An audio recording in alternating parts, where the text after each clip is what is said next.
मुलाकात करके इन तमाम तर बातों को कहा है और ये भी शिकायत की है कि साहब बिहार का जो साइबर सेल है वो बिल्कुल सोया हुआ है।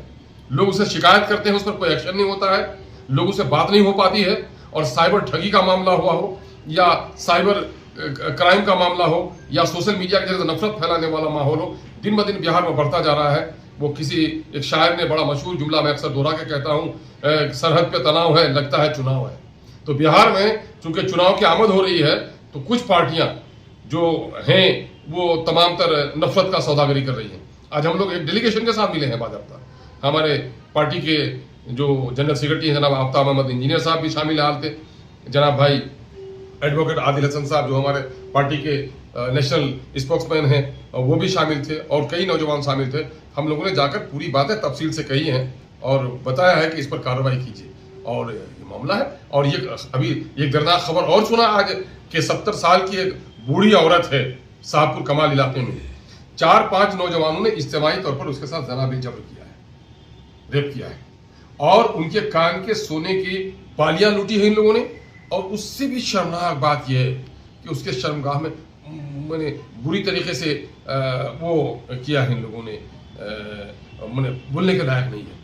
तो ये सारी बातें हो रही हैं। पुलिस पर क्या कहें? और मैं तो पुलिस पर क्या कहूंगा, मैं तो माननीय मुख्यमंत्री से कहना चाहता हूं कि आपने वादा किया था, वचनबद्धता की बात कही थी कि साहब हम क्राइम को बढ़ने नहीं देंगे, कम्युनलिज्म को बढ़ने नहीं देंगे और करप्शन को बढ़ने नहीं देंगे।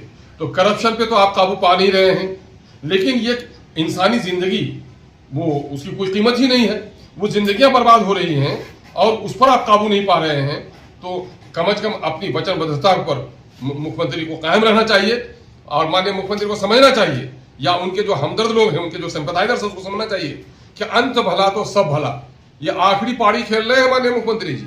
और इस वक्त अगर उन्होंने अपने वचनबद्धता का सबूत नहीं पेश किया और इन चीजों पर रोक नहीं लगाया और बिहार को जलाने वालों के हाथों के हवाले किया तो फिर इतिहास कभी उनको माफ नहीं करेगा। सर, एक घटना कुछ दिन पहले हो गई थी इमारत शरिया फुलवारी समिति के पास, वहां पर आपके पार्टी के भी एक नेता हैं, उनका भी नाम आ रहा है, वो सत्य है?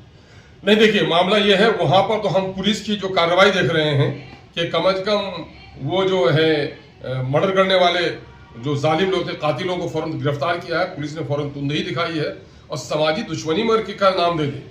मैं जिन लोगों को जानते हैं, मैं जिन लोगों का कुछ मासूम लोगों का भी नाम उसमें आया है, हमारी तो पुलिस से पूरी गुजारिश होगी कि आपने अच्छा काम किया है, कातिल को 24 घंटे या 36 घंटे के अंदर में आपने गिरफ्तार किया है और उनके कन्फेशन को भी आपने लिया है। और जाहिर है कि जो लोग जालिम हैं उनको सजा मिलनी चाहिए, लेकिन कातिल को जो सजा मिलनी चाहिए उतनी ही एहतियात बरतनी चाहिए कि किसी बेकसूर को सजा नहीं मिले। कुछ लोग बेकसूरों को भी फंसाने की कोशिश कर रहे हैं।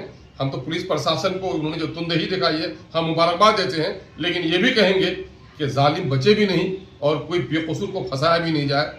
चूंकि जालिम यहाँ सजा नहीं मिली तो हमारा यकीन है कल क़यामत के दिन में सजा मिलेगी, लेकिन किसी बेकसूर को अगर फंसा दिया तो मैं समझता हूँ ये बड़ा जुल्म होगा। लीडर पर क्या? नहीं, पार्टी का लीडर हमारा, देखिए हमारे पार्टी में इस कैरेक्टर के लोग हैं ही नहीं, है ना। जहां तक हमारे पार्टी से शामिल हमारे लीडर का नाम आ रहा है, उसका कैरेक्टर ऐसा है ही नहीं, कभी नहीं रहा उनका। अरे वहां तो लोग गवाही देंगे, फिर वो उनके तमाम तर जो खबरें मिल पाई हैं वो जाए वकूफ पर नहीं था, उसका कोई मामला नहीं है और ऐसी कोई बात नहीं है। उनका कैरेक्टर सादा और बेदाग रहा है उनका कैरेक्टर, उस पर खामखा अगर कोई लोग वो करा रहे हैं तो ये अदावत हो सकती है। लेकिन जहां तक हम लोग के इल्म में है, पुलिस तहकीक करेगी, पुलिस को तहकीक करना चाहिए। उनका कैरेक्टर, उनकी मौजूदगी, उनकी कंस्पिरेसी, सारी चीज़ों को आप देख सकते हैं कि वो आदमी अब तक हम लोग के मालूमात के मुताबिक उसका कैरेक्टर तो इस किस्म का नहीं रहा है। लेकिन जाहिर है कि जो लोग कातिल हैं और उन लोगों ने अपना बयान भी दिया है और पुलिस के सामने उसका बयान भी होगा, सच्चाई सामने में आनी चाहिए। मैं एक बार फिर कहूँगा कि पुलिस ने जो कार्रवाई की है वो इत्मीनान बख्श है, लेकिन कसूरवार और जो लोग भी हैं उनको कैफरे किरदार तक पहुँचाया जाए, लेकिन जो लोग बेकसूर हैं उनका भी उन पर तवज्जो दी जाए। बहुत शुक्रिया।